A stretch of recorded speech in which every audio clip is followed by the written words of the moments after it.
మిత్రమా నమస్తే అండి, వెల్కమ్ టు యూట్యూబ్ బడి. గత వీడియోలు అంటే గత క్లాసెస్ అనేవి కొంచెం గ్యాప్ వచ్చింది. దానికి ఒక కారణం ఉంది.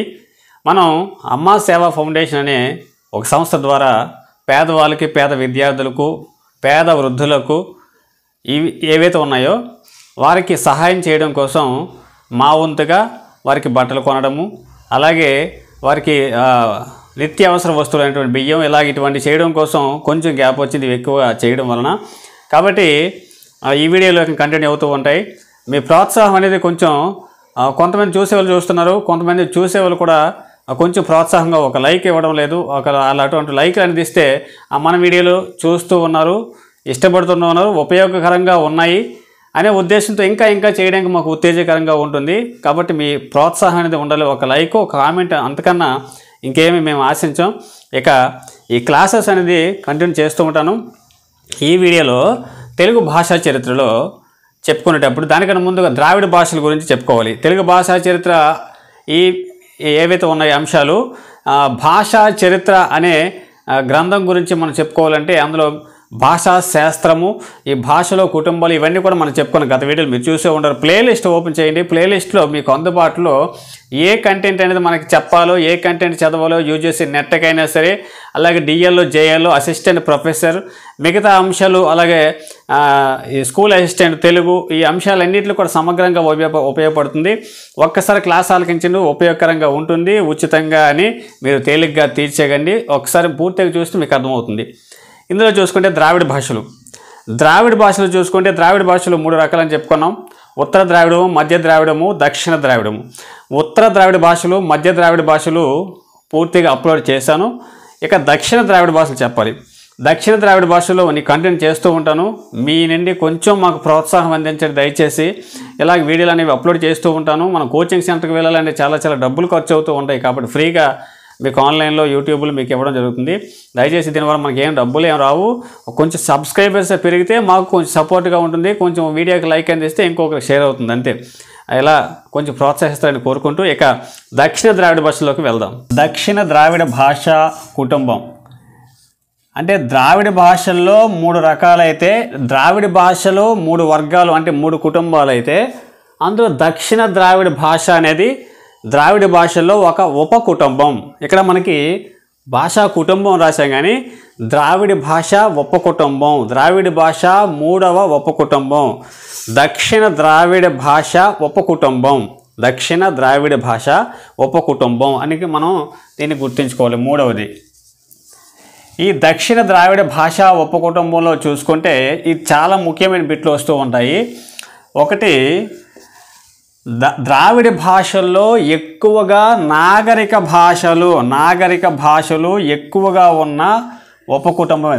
ద్రావిడ భాష ఉపకుటుంబాల్లో ఎక్కువగా నాగరిక భాషలు అంటే లిపి ఉన్నవి, సాహిత్యం ఉన్నవి, ఎక్కువ వాడుకలో ఉన్నవి, అధికార భాషలుగా గుర్తింపు పొందినవి కూడా వస్తాయి అందులో. కాబట్టి ద్రావిడ భాషల్లో ఎక్కువగా నాగరిక భాషలు అధికంగా ఉన్నటువంటి ద్రావిడ భాషా ఉపకుటుంబం ఏదంటే దక్షిణ ద్రావిడ భాషా ఉపకుటుంబం. మరి ఇక్కడ చూసుకుంటే ముఖ్యం ఇదో బిట్ వస్తుంది, నాగరిక భాషలు ఎక్కువగా ఉన్న ఉపకుటుంబం. తర్వాత బిట్ ఏంటంటే దక్షిణ ద్రావిడ ఉపకుటుంబం. ఈ పేరును ముందుగా తెలిపిన వారు ఎవరు, సూచించిన వారు? దక్షిణ ద్రావిడ భాష ఉపకుటుంబం అని మొదటిగా పేర్కొన్న వ్యక్తి ఎవరు? మనం ఉత్తర ద్రావిడంలోను, మధ్య ద్రావిడంలో కూడా పేర్కొన్నాం. మీరు చూసే ఉంటారు. దయచేసి చూడకపోతే మాత్రం కంపల్సరీ చూడండి. చాలా ముఖ్యమైనటువంటి కంటెంట్ ఇది. మన ఎక్కువగా లభించదు యూట్యూబ్లో కూడా. కాబట్టి దక్షిణ ద్రావిడ భాష ఉపకుటుంబం అని మొదటిగా పేర్కొన్న వ్యక్తి ఎవరు అంటే ఎల్వి రామస్వామి అయ్యరు. గుర్తుంచుకోండి, ఎల్వి రామస్వామి అయ్యర్. ఈ అయ్యర్ అనే పదం గుర్తుంచుకోండి, ఎందుకంటే దక్షిణ ద్రావిడ భాషల్లో తమిళనాడు ఇవన్నీ వస్తూ ఉంటాయి.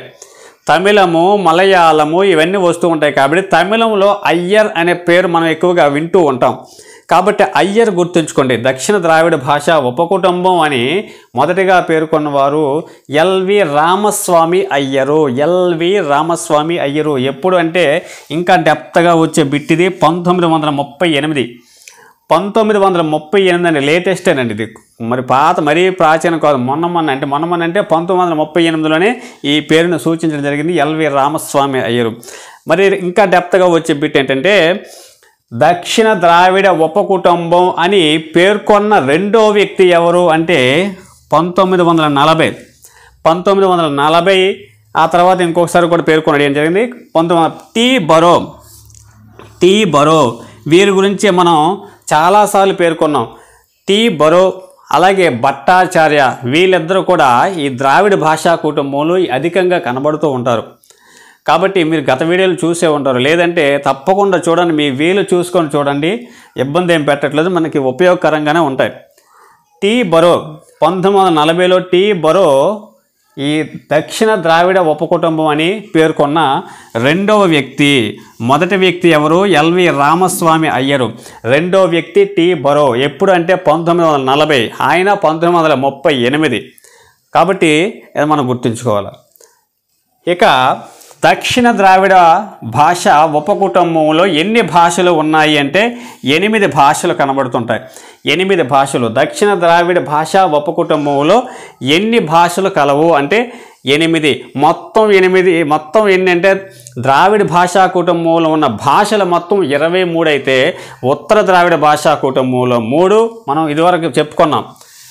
ఉత్తర ద్రావిడ భాషా కుటుంబంలో 3, మధ్య ద్రావిడ భాషా కుటుంబంలో 12, దక్షిణ ద్రావిడ భాషా కుటుంబంలో 8, మొత్తం కలిపితే 23. ద్రావిడ భాషా కుటుంబంలో ఉన్నటువంటి భాషల మొత్తం ఏంటంటే 23 భాషలు మనకి ఇక్కడ చెప్పడం జరుగుతుంది. 23 గుర్తుంచుకోవాలి మనం. కాబట్టి ఒక్కొక్క భాషా కుటుంబంలో ఎన్ని అంటే ఎక్కువగా ఉన్నటువంటి భాషలు మధ్య ద్రావిడ భాషల్లో. ఇది మనం ఇదివరకు చెప్పాం, మొత్తం క్లారిటీగా చెప్పాం ప్రతి భాష గురించి కూడా. కాబట్టి ఇక్కడ ఈ 8 అనేది దక్షిణ ద్రావిడ భాషా ఉపకుటుంబం. దక్షిణ ద్రావిడ భాష ఉపకుటుంబం. దక్షిణ ద్రావిడ భాషల్లో మొత్తం ఏంటంటే 8 భాషలు. ఆ 8 భాషలు గుర్తుంచుకోవడం కోసం ఈ 3 భాషలు, 12 భాషలు, 8 భాషలు, ప్రతి భాషలు అనేవి గుర్తుంచుకోవడం కోసం మనం చిన్న కోడ్లు అనేవి, టెక్నికల్ వర్డ్స్ అనేవి మనం పెట్టుకున్నాం సాంకేతిక పదాలుగా గుర్తుంచుకోవడం కోసం. అది గుర్తుంచుకుంటే మనం టకటక అన్నీ వచ్చేస్తాయి, ఏవి కంఠస్థం పెట్టవలసిన అవసరమే ఉండదు. ఇది కూడా మనం చెప్పుకుంటాం. T3K3MB గుర్తుంచుకోండి. MB KB కాదండి, MB. T3K3MB గుర్తుంచుకోండి. ఇలా గుర్తుంచుకుంటే దక్షిణ ద్రావిడ భాషలు టకటకటకం పడిపోతాయి. మనకి మధ్య ద్రావిడ భాషలు 12 కూడా ఈజీగా గుర్తుంచుకోవడం. T2PT K4MNO అని ఒక కోడ్ పెట్టాం. మీరు వీడియో చూడండి దయచేసి ఖాళీగా ఉండేటప్పుడు. T3K3MB చూసుకుంటే ఇక ఒక్కొక్కటి చూద్దాం. ఒక్కొక్కటి T3 గురించి మాట్లాడుకుందాం. T3 అంటే టీతో మొదలైనటువంటి పదాలు ఈ భాషలు 3 కనబడతాయి. ఒకటి తమిళం,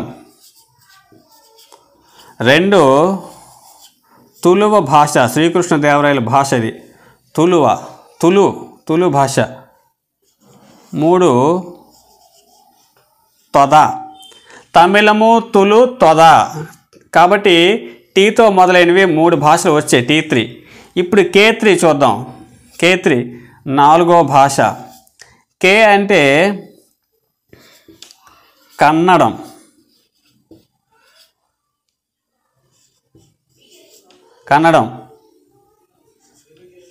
కోత, కొడగు. కన్నడము, కోత, కొడగు. ఈ కేతో వచ్చినవి 3 భాషలు అండి. టీతో వచ్చినవి 3 భాషలు, కేతో వచ్చినవి 3 భాషలు వస్తూ ఉంటాయి. కన్నడము, కోత, కొడగు. ఎం అంటే మలయాళం.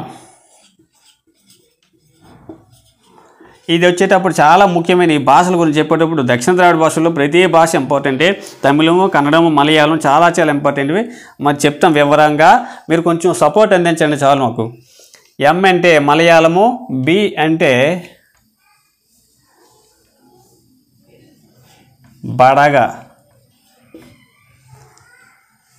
మలయాళము బడగ, తమిళము తులు తొద, కన్నడము కోత కొడగు, మలయాళము బడగ.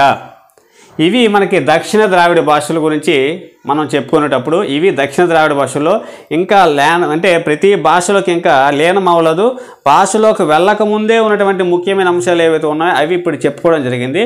మీరు కొంచెం సపోర్ట్ అందించి ఈ వీడియోలో కామెంట్ పెట్టి దయచేసి, ఎందుకంటే నేను చెప్పేది మీరు చూడకపోతే నేను చెప్పి కూడా దండగా, ఎందుకంటే యూట్యూబ్లో డబ్బులు ఏం రావు. మన సబ్జెక్టు నలుగురికి ఉపయోగపడుతుంది, నాకు కూడా ఇంకా తేలిగ్గా వస్తుందనే ఉద్దేశంతో వీడియోలు చేయడం జరిగింది. మీకు అందరికీ తెలిసే ఉంటుంది.